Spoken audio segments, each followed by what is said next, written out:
Olá, queridos irmãos e irmãs, graça e paz para você.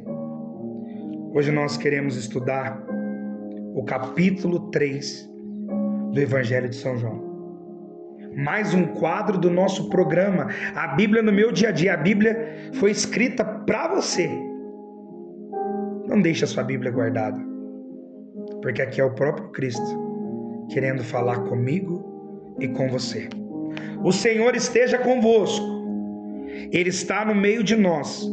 Proclamação do Santo Evangelho de nosso Senhor Jesus Cristo, segundo São João. Glória a vós, Senhor. Evangelho de São João, capítulo 3, versículo de 1 em seguintes. Havia um homem entre os fariseus, chamado Nicodemos, príncipe dos judeus. E este foi ter com Jesus de noite e disse-lhe: Rabi, sabemos que és um mestre vindo de Deus. Ninguém pode fazer esses milagres que fazes se Deus não estiver com ele. Irmãos, nós lemos aqui os dois primeiros versículos. E aqui, os judeus já perseguiam Jesus. Os judeus tinham dúvidas de quem era Jesus. Mas da onde que você vem? Você fala tanta coisa que para nós é um escândalo. Porque eles esperavam um Deus que vinha para tirar eles do poder de Roma, que vinha da linhagem do rei Davi para acabar com aquela política opressora do governo romano. É onde eles não reconhecem o Senhor e começam a perseguir o próprio Deus. Deus que é enviado para eles. Eles que são o povo da aliança, da terra prometida. Mas eles não reconhecem a Deus. Nicodemos é um doutor. Ele sabia que aquilo que Jesus falava vinha de Deus, mas ele não reconhecia o Senhor como Deus. E veio ter de noite porque sabia que os amigos dele perseguiam Jesus, tinham dúvidas de quem era Jesus. Então sabia que se ele manifestasse que ele era em comunhão com Jesus, ele também seria perseguido e seria expulso do seu cargo. Ele seria excluído do seu grupo de amigos. E quantos de nós temos medo de perder emprego, temos medo de perder relacionamentos, temos medo de perder os nossos bens, por falar no nome de Jesus, por testemunhar a nossa fé.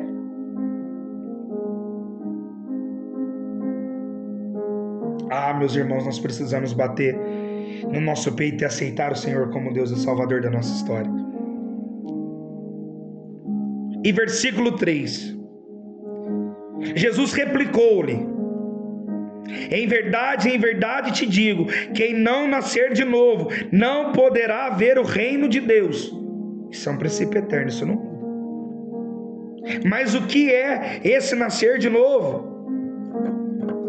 É romper com as minhas ideias, é romper com os meus achismos e fazer a vontade de Deus. Se eu não morrer para esse homem velho, viciado, pecador, eu não vejo o reino de Deus. O Espírito Santo não se manifesta em lugar sujo, em lugar emporcalhado, em lugar obscuro, em lugar cheio de trevas.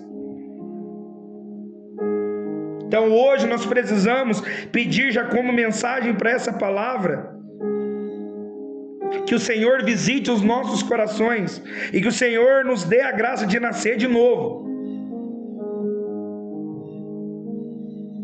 Sabe, tirar esse homem velho de nós, esse homem corrompido, esse homem estragado pelo pecado. Quantas marcas ruins nós trazemos dentro dos nossos corações. Gripe esse versículo 3. E aí vai começar as dúvidas de Nicodemos. E quando nós temos dúvidas de quem Deus é, do que Deus pode fazer na nossa vida, nós somos tão espertos para as coisas do mundo, e para as coisas de Deus nós somos lentos, quase que parados. E Nicodemos perguntou-lhe: como pode um homem renascer sendo velho? Porventura pode tornar-se a entrar no seio de sua mãe e nascer pela segunda vez? Olha para você ver, gente.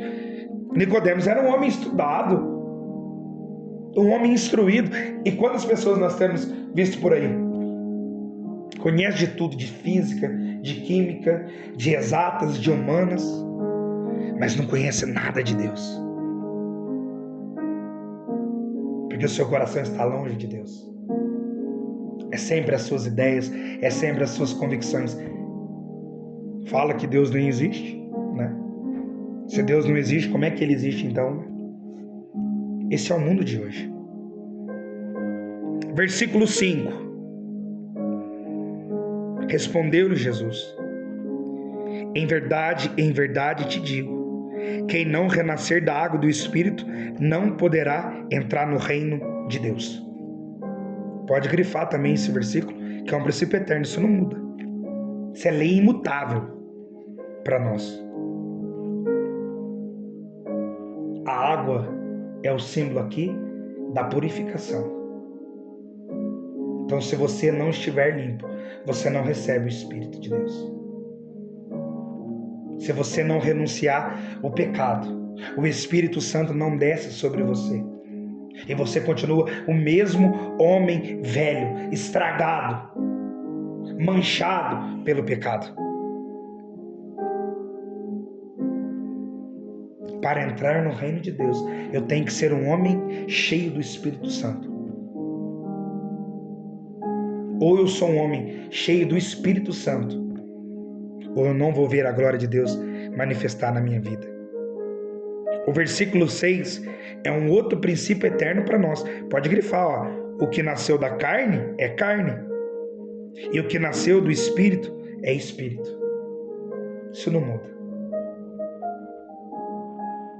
Então aquele homem que é carne, aquele homem que não rejeita os seus desejos, aquele homem que vive para ter os seus prazeres,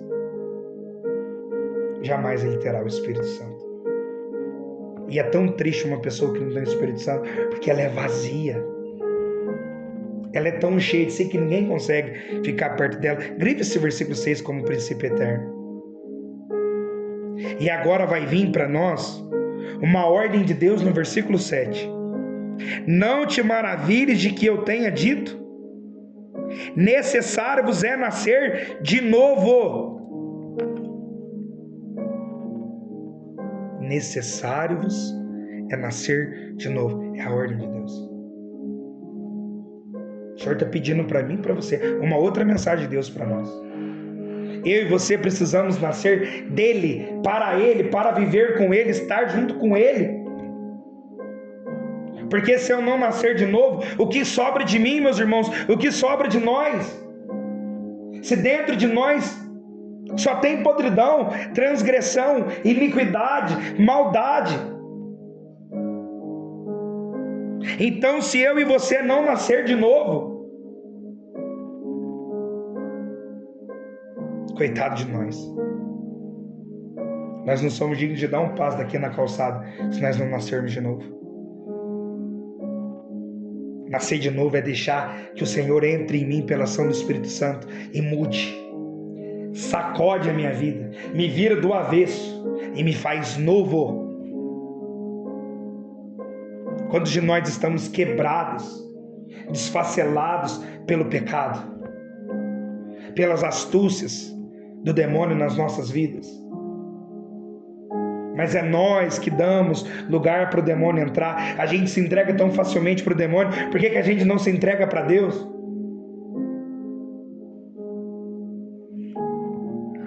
E vai continuar essa palavra linda, maravilhosa para nós. Versículo 8. Um outro princípio eterno, olha. O vento sopra onde quer. Ouve-lhes o ruído, mas não sabe de onde que vem, nem para onde vai. Assim acontece com aquele que nasceu do Espírito. Só o Espírito Santo é capaz de vir em socorro às nossas fraquezas, curar, nos libertar e de colocar-nos em pé diante das nossas fraquezas. Aquele que nasce do Espírito Santo, ele é ousado, ele é boca de Deus. Ele tem intimidade com o Senhor, porque ele deixou-se ser rasgado, mas ser costurado, ser sarado pelo Senhor. Versículo 9. Replicou Nicodemos: como se pode fazer isso? Disse-lhe Jesus: és doutor em Israel e ignora estas coisas? Meus irmãos, não adianta eu ter o conhecimento de tudo se eu não tenho conhecimento das coisas de Deus. E quantas vezes as coisas de Deus nos geram dúvidas? E por que as coisas de Deus geram em nós dúvida? Porque são coisas santas. Porque o largar o pecado, o renunciar à vida velha, a carne grita. Porque hoje nós vivemos num mundo em que, se você não alimentar a sua carne, se você não der o que o seu corpo quer, você é motivo de chacota, você é motivo de zombaria, e gera dúvida, porque as coisas de Deus é uma bruta ruptura com o diabo. Porque o diabo dá tudo que a gente quer, meus irmãos. Porque ele sabe que no momento que ele precisar de nos usar, nós já estamos tanto no buraco que nós cedemos tudo que ele vai colocando de má inclinação dentro dos nossos corações. Então por isso que as coisas de Deus geram dúvida. Porque são coisas santas, são coisas que nos afastam do demônio. São coisas que não mais nos aprisionam, porque quando nós somos encontrados por Deus, a nossa visão se abre. E quando a nossa visão se abre, nós dizemos, né? Ô Senhor, por que eu fui te amar tão tarde, sendo que o Senhor estava tão perto de mim? Versículo 11. Em verdade te digo, dizemos o que sabemos e damos testemunho do que vimos, mas não recebeis o nosso testemunho. Ou seja, vocês falam que eu sou de Deus, que eu venho de Deus, mas vocês não querem o meu testemunho. Vocês não querem as palavras que saem da minha boca.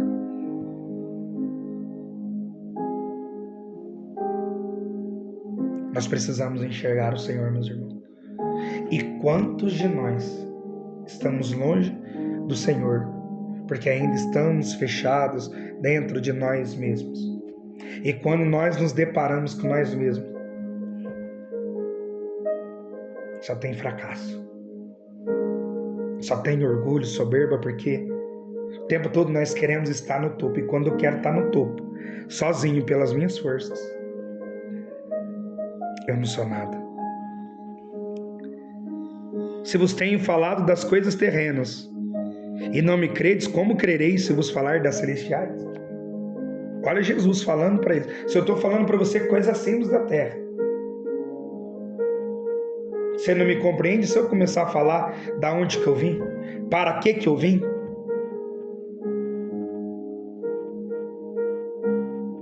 O Senhor dá muito para quem pede muito. E nós precisamos, meus irmãos, pedir para o Senhor o dom de não ter mais uma visão deturbada. Que nós não tenhamos mais dúvidas, mas que nós tenhamos a certeza que Ele veio para nos curar, para nos salvar dos nossos pecados. E a mensagem do Senhor hoje, muito clara para nós, que nós precisamos prestar atenção na voz e nas ordens que Ele dá para nós. O versículo 13: ninguém subiu ao céu senão aquele que desceu do céu, o Filho do homem que está no céu. Você pode grifar, porque aqui também é o princípio eterno.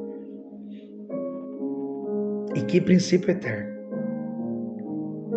Eu vim do céu para encontrar com vocês, mas os pecados de vocês são tão grandes que vocês não me reconhecem. Por isso que tem muitas pessoas entrando na fila da comunhão, porque não entendem quem está ali. Porque realmente, se entendesse, chorava os seus pecados e mudava de vida. Então você pode marcar esse versículo 13, porque é um princípio eterno para nós. E qual é a mensagem de Deus para nós até aqui nessa palavra? Nós precisamos nascer para as coisas do céu, para as coisas de Deus, e morrer, sepultar o homem que não dava o lugar para Deus, a mulher que renegava a existência de Deus. E como que eu vou aplicar isso na minha vida? Indo até o sacrário e aos pés de Jesus Eucarístico, dizer para ele: Senhor, eu creio nas tuas promessas. Eu creio que jamais o Senhor me deixará abandonado na região dos mortos, porque eu fui criado para o céu. Deus abençoe você, em nome do Pai, do Filho, do Espírito Santo. Amém.